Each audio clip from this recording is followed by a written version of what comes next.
Perkenalkan, saya perawat Intan. Di sini saya akan melakukan pendidikan kesehatan tentang kemoterapi pada CA cervix. Ibu sebelumnya bisa menyebutkan nama dan alamat, Bu? Saya Aprilia dari Boyolali. Baik, Bu. Nah, tujuan umum dari pendidikan kesehatan ini agar Ibu mengetahui tentang apa itu CA cervix ya, Bu, dan apa penyebabnya. Waktunya kira-kira 10-15 menit. Apakah Ibu bersedia? Ya, Bisa dimulai sekarang, Bu? bisa. Tujuan khusus dari pendidikan kesehatan ini yaitu untuk mengetahui upaya persiapan kemoterapi, persyaratan untuk menjalani kemoterapi, dan efek samping dari kemoterapi. Selanjutnya saya akan menjelaskan tentang apa itu CA cervix. CA cervix atau kanker leher rahim adalah kanker yang terjadi pada saat ada sel-sel di leher rahim yang abnormal dan berkembang terus tanpa terkendali yang disebabkan karena adanya sel sehat yang mengalami mutasi genetik.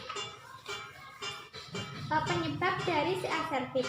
Penyebab dari CA cervix itu belum diketahui. Akan tetapi faktor intrinsik yang diduga adalah infeksi virus HPV atau human papillomavirus.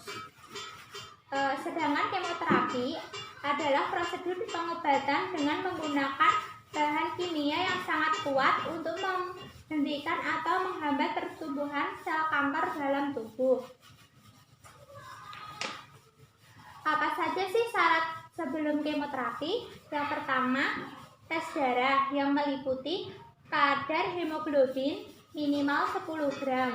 Pada laki-laki 13,8 sampai 17,2 gram per desiliter. Pada wanita 12,1 sampai 15,1 gram per desiliter. Yang kedua, jumlah leukosit atau sel darah putih minimal kisaran 3.500 sampai 11.000 per mcl. Yang ketiga, jumlah trombosit atau keping darah minimal dengan kisaran 150.000 sampai 400.000 per mcl. Yang kedua, tes fungsi organ yang meliputi fungsi ginjal.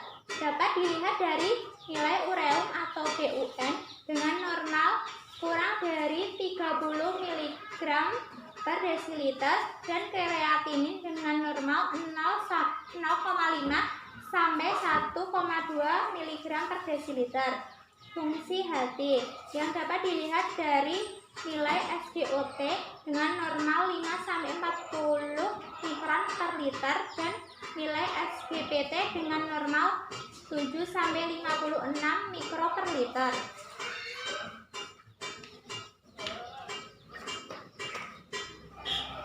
Yang selanjutnya, bagaimana cara memenuhi persyaratan?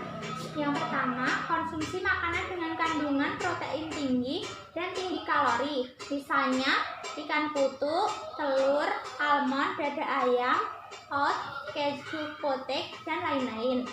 Yang kedua, konsumsi makanan yang tinggi antioksidan, misalnya buah, sayur bayam, buah bit, dan kacang-kacangan. Yang ketiga, cukup istirahat dan cukup air, kisaran 2.500 ml per hari.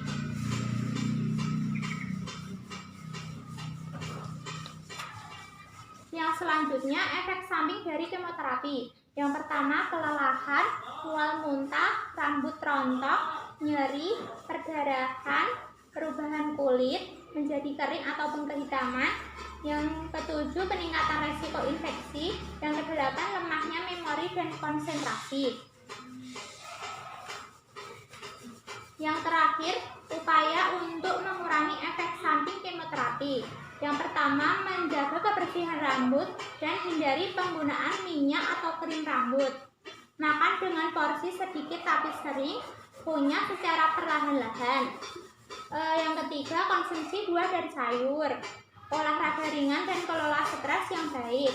Hindari konsumsi alkohol dan mengurangi rasa nyeri dengan cara non-farmakologi, misalnya relaksasi, distraksi, dan guided imaginary. Selesai menyampaikan materinya, apakah Ibu ada yang ditanyakan? Tidak ada. Baik Bu, nanti saya akan kembali lagi untuk mempersiapkan kemoterapi untuk Ibu ya. Saya permisi dulu ya Bu. Assalamualaikum. Waalaikumsalam.